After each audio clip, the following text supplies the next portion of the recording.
everyone. I'm back with another episode of Candid Convos. Today with a very good friend. I don't know. I don't even know at this point, Carrie. 5 or 6 years we've been good friends. So Carrie Schultz with Mr. Men's Divorce Rights Law in New Jersey.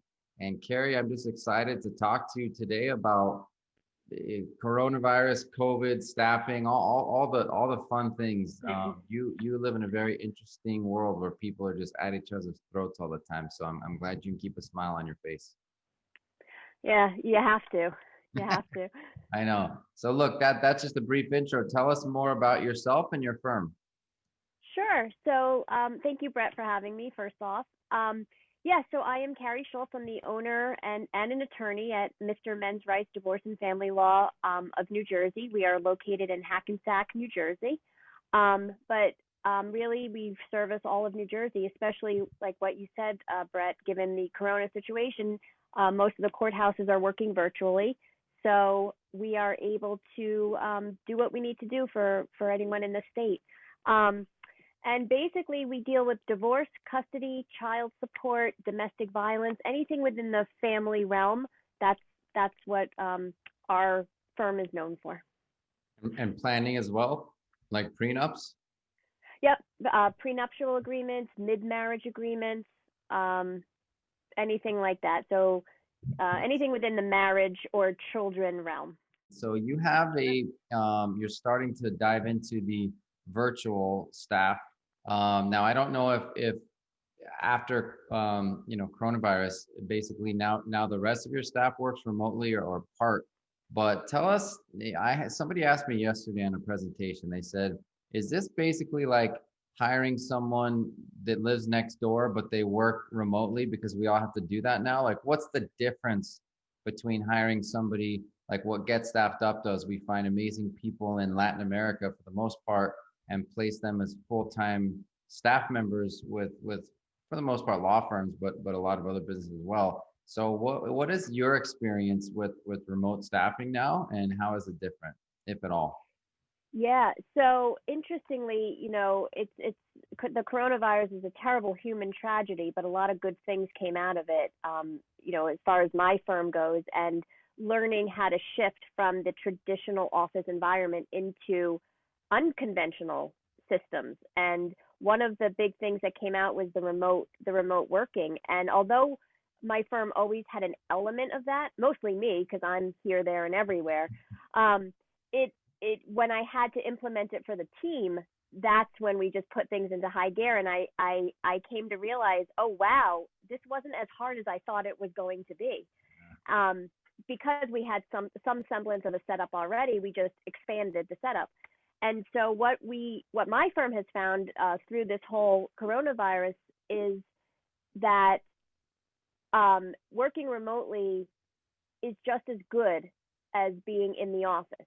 Now, it is a personal preference, right? Some people just do better being in your office because of distractions, and maybe they just want to get away from their children or their spouses, and that's what we're finding. So my team, even from day one, my team has split their time between remote and being in the office. My office happens to be an old Victorian house, so we're set up to do the social distancing, and everyone has their little nook. So it really wasn't a big issue for me to begin with. However, when the state mandates come down, I obviously told my team to stay home, work remotely. So we did that for a couple of months, and then slowly started integrating everyone back into the office. They wanted to be in the office. I did not require it. They wanted to be in the office. And I'm going in twice a week. Otherwise, I am remote. And I have used, so what, to answer your question, really, what it has done is it's expanded my horizons, because I'm now able to hire positions that are not limited to candidates in the state of New Jersey. And of course, I have somebody from Venezuela working for us, and it's working out beautifully. It is as if he is literally in our office. And because we have Teams and Zoom, and we're all in communication all the time, there really is it's seamless. It really is seamless. So now I'm expanding that out into other positions, whatever other positions I'm hiring for, perhaps other than an attorney, so to speak, but staff admin, I could hire someone in Kansas.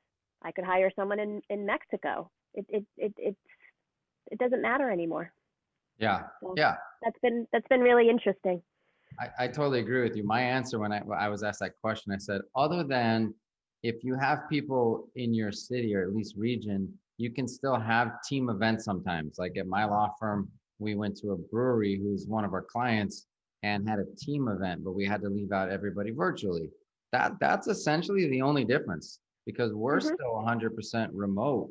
And let's face it, so we've at Tremblay Law Firm, for example, we've added, I think, 5 new virtual or remote full-time team members through Get Staffed Up in the past like 5 months. Because we're getting personal assistants and executive assistants for all of our partners and the higher level team people because you have to have not just the owner but then your top attorneys, for example, somebody managing the email and the calendar and the to-dos, keeping those people organized. And so a lot of times when you're in a physical office, you're in your office, you may not see your quote unquote secretary anyway, except a few times per day. So just jumping on Zoom and chatting and email, I don't find any drop off in terms of having somebody who's managing my day to day being virtual as opposed to being in the office. Yeah, I 100% agree with you. It's been so seamless to my surprise. I'm not going to sit here and lie and say that I wasn't a little, apprehensive at first, but Of course. in fact, I'm going to go on a limb here. I'm going to go so far as to say that it might even be better because we're not restricted anymore by the limitations. So between all the technology that we have, if you learn how to use it and learn how to use it right, it actually improves the communication. And then, especially with like Microsoft Teams or Zoom, you have records of what people are asking you and you can go backwards. I said that. No, you didn't say that. Yes, you did say that. And you've got everything right in front of you instead of the verbal, how you get really busy and you're just kind of passing by someone in the office and you're like peppering someone with instructions and they're like, I never heard you say that. Well, now you don't have to because I wrote it down in the chat transcript. you know Funny. so it helps my team prioritize and organize, and I get alerted when they read the chat, and they give me a thumbs up, and so now I know it's being handled. So it actually gives me a little bit of comfort in that regard. That's interesting. That's a good point. I do both. I do the walk by and say a million things, but instead of me remembering everything I said and then saying, I know I told you that, I forget everything I said. So if the team's Right. not if the team's not writing it down, they're like, yeah, you asked me to do that 2 weeks ago and I already got it done. Here it is. I'm like, Right. oh, see, I was smart 2 weeks ago. I knew I remember. Right. But it avoids that miscommunication. So yeah, I mean, is it perfect? No, nothing is perfect. I mean, you can't, but it's good. I like it. Look, somebody asked me not just the remote versus remote question, but then somebody posed a question, executive assistants, virtual or in-house, what do you prefer? And people were chiming in. Look, I've had somebody since 2016 through my law firm in-house and very valuable. I don't plan on making that change until she herself is ready to leave or to move on, because there are advantages to having somebody in-house for different things like, hey, I I spilled something in my car, or go pick this up for me. You need I would say the one person sort of that gets things done for you, and maybe that doesn't have to be a personal assistant, maybe it's an intern, right? But there is value of having somebody right there that can help you with things. But I agree with you. Everything else, the client facing, especially the professional, the email, the calendar, the tasks, keeping me organized, that does not need to be in person anymore. So Yeah, I have an executive assistant slash personal assistant. So obviously for the personal side of it, she needs to be close to do that stuff. And you're right though, the executive assistant part, especially if she's doing some data entry or looking at metrics or numbers, she might need to physically have some paper, things in the office, that people, unless someone can scan it all to this person. But yeah, but if you have like a front desk person that can gather whatever the person needs and then scan it over, I don't see why that is necessarily an issue. It's you can find a way if you really needed to. I know there's systems for everything, and what we used Yeah. to tell people, because pre coronavirus, we had so many more objections about, well, but what's it like in dealing with somebody virtual, and now, I mean, things, like you said, good things came out of coronavirus. Certainly, if you knew somebody that was affected, then this is, I don't want to be offensive to anyone, right? But changes happen in the world, and this really, to me, sped up the world 10 years technology wise. Yeah. Our company really is no longer, do I want to do that concept? It's now, do I work with Get Staffed Up, or do I find another solution? So that's just a whole different thing for us. And you mentioned earlier, some good has come out of this. I think for the courts in particular, now that we can have Zoom hearings, I've been saying this, just anyone who will listen to me for years and years, to have a 5-minute motion calendar and drive an hour and a half downtown in traffic, wait for 45 minutes for the judge, do a 5-10 minute hearing, wait around for the order, and come back. I mean, it's such a waste of time and resources for clients. To me, that restricts access to courts because everything gets so expensive. So, I agree. I agree. It's much better for the clients now than it was time wise, money wise. I actually, if you want to hear a funny story, I'm part of a lot of attorney committees, mhm. and one of them is for the state of New Jersey and the family law section, and we were having these meetings once a month, and I'd have to drive about an hour because we had it centrally located, and New Jersey is actually a big state, so I drive an hour to this meeting, and sometimes this meeting was like a half hour, maybe 15 minutes. And I was like, guys, listen, can we try a Zoom meeting? Like, this is before Corona was even on our radar. This is maybe about a year ago, okay? The backlash that I got, okay, for even suggesting it was out of control. Fast forward, the person who was really just backlashing at me now is like controlling the Zoom meetings because we have to, and she's like all into it. And I try not to do this, but I can't help myself sometimes. And I'm like, I told you so. Like, again, like your point, like I've been saying this. Why, like, I was just asking to try it. You didn't have to like jump down my throat. Yeah, But so it's pretty funny now because every time she's like, oh, she finds a new button or a new virtual background, I'm like, I should have know. done this a year ago. Thanks for playing. Right? Well, listen, I'm like you. I would also just poke someone and say, "Remember when I said that?" So Yeah, remember? Maybe you should listen to me more often. there you go. There you go. So look, maybe a final question or two. Sure. Tell me, because a lot of people think, well, I don't, this whole like, because we have receptionists that our clients hire through us, intake coordinators, legal assistants, basically just the admin world. These are entry level positions. We're just going and finding really great people for you, that need to be trained and learn your systems. But a lot of people still have but someone in another country, how can I? Why would I do that? Aren't they going to sound terrible? And they still have the, no offense, but you think of the person from India on the phone that you can't really understand, Sure. or the Sure. Philippines. And like I said, 95 or more percent of our people are out of Latin America. So tell us what that's like, because I'm sure you had some apprehension, and I know you were very concerned with how people would sound. Yeah. So what has your experience been?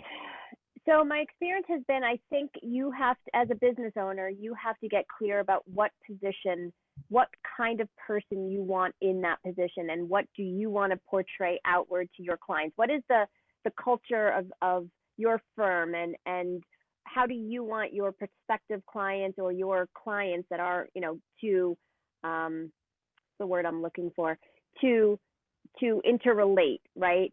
So you got to get really clear on that first. But I did have those concerns, And this is Candid Conversations, certain positions, you told me it was Candid Conversations. Certain positions did not lend themselves to that, at least for me and my firm, did not lend itself to hiring someone in a particular country. Okay. But other positions did. But that was for me, and it may be different for you. I mean, my clientele, I don't have a lot of Spanish speaking clientele. So I don't necessarily need a Spanish speaking intake person. Now, if I had a Spanish speaking clientele, I would totally want someone from Mexico to speak Spanish. Okay. So again, it just really depends. But we currently have a billing coordinator from Venezuela who is amazing. He speaks perfect English. He's actually pretty funny too. Sometimes there's a little translation thing, but it's hilarious. And people, because of his personality and the way that he presents himself, it comes across funny instead of like annoying or frustrating.